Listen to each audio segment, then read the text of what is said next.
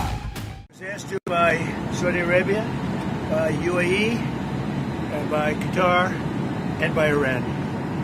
We were all set to go just about at this time right now, and it would have been a massive attack.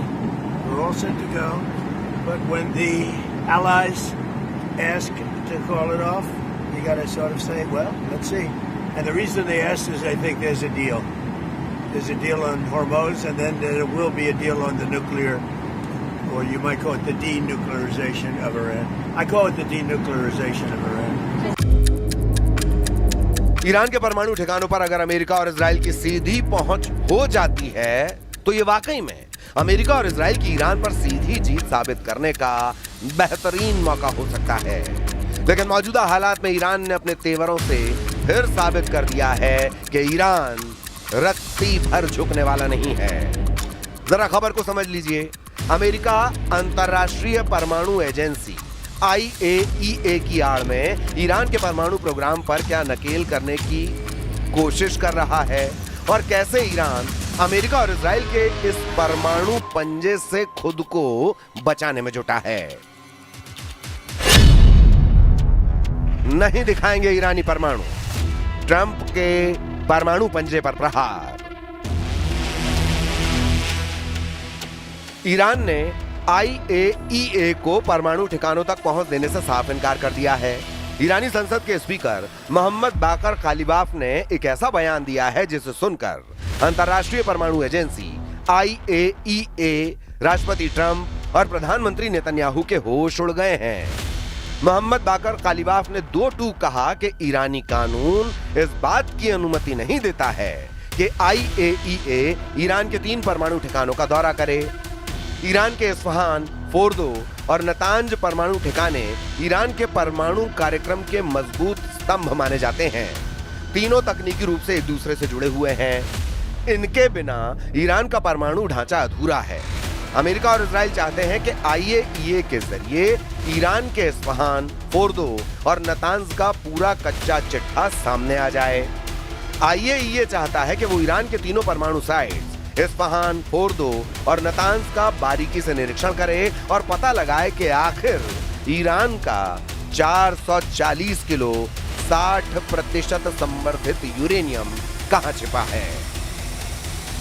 अब आप ये भी जान लीजिए कि ईरान के तीनों परमाणु अड्डे इतने ज्यादा अमेरिका, इजराइल और IAEA की आंखों की किरकिरी क्यों बने हुए हैं।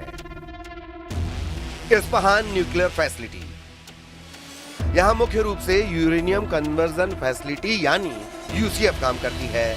देश की खदानों से जो कच्चा यूरेनियम लाया जाता है, जिसे येलो केक कहते हैं, उसे यहां रासायनिक प्रक्रिया के जरिए यूरेनियम हेक्साफ्लोराइड गैस यानी UF6 में बदला जाता है।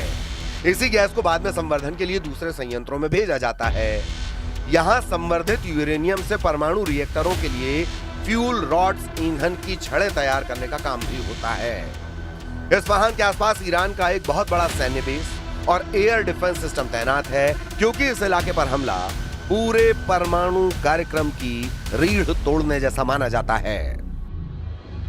फोर्दो न्यूक्लियर फैसिलिटी, ईरान के पवित्र शहर कुम के पास स्थित यह संयंत्र सुरक्षा के लिहाज से सबसे अभेद्य और रणनीतिक रूप से सबसे खतरनाक माना जाता है।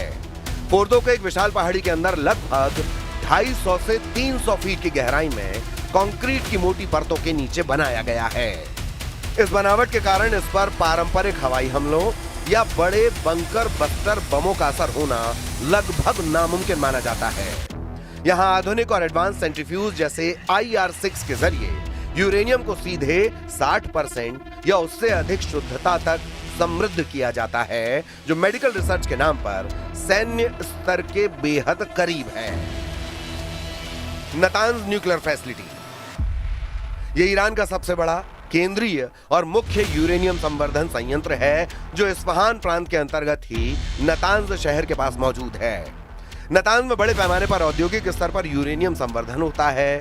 यहाँ जमीन के ऊपर और जमीन के नीचे विशाल हॉल्स बने हैं, जहां हजारों की संख्या में सेंट्रीफ्यूज 24 घंटे घूमकर गैस को समृद्ध करते हैं। अपनी विशाल क्षमता के कारण यह संयंत्र हमेशा इजराइल और अमेरिका के निशाने पर रहा है।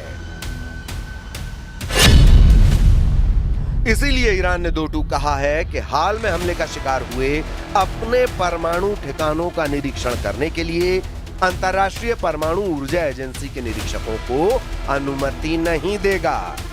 ईरानी संसद के अध्यक्ष मोहम्मद बाघिर कालिबाफ ने कहा कि इन ठिकानों तक IAEA की पहुंच की खबरें पूरी तरह गलत हैं और देश का कानून इसकी इजाजत नहीं देता।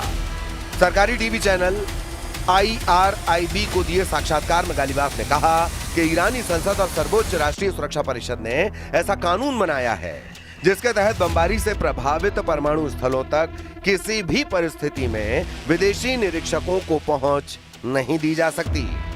उन्होंने कहा कि निरीक्षकों को वहीं पहुंच मिलेगी जिसकी अनुमति सर्वोच्च राष्ट्रीय सुरक्षा परिषद देगी। ईरानी संसद के अध्यक्ष मोहम्मद बाकिर कालिबाफ ने दो टूक कहा कि फिलहाल IAEA को केवल 2 परमाणु प्रतिष्ठानों बुशहर परमाणु ऊर्जा संयंत्र और तेहरान अनुसंधान रिएक्टर तक ही सीमित पहुंच दी गई है और ईरान इसी व्यवस्था का पालन करेगा। इस समय दुनिया नाजुक मोड़ पर खड़ी है। एक तरफ डोनाल्ड ट्रंप का मैक्सिमम प्रेशर अभियान और इजराइल का आक्रामक रुख है, तो दूसरी तरफ ईरान का आर पार का मूड और गल्फ देशों को जलता देखने की उसकी सीधी धमकी। एक गलतफहमी या एक फटकी हुई मिसाइल पूरे मिडिल ईस्ट को तीसरे विश्व युद्ध की ज्वाला में धकेल सकती है। अगर गल्फ जलता है तो उसकी लपटों से पूरी दुनिया का झुलसना तय है। अब देखना यह होगा कि वॉशिंगटन और तेहरान कूटनीति का रास्ता चुनते हैं या मिडिल ईस्ट की इस बारूद की सुरंग में माचिस की तीली लगा दी जाती है।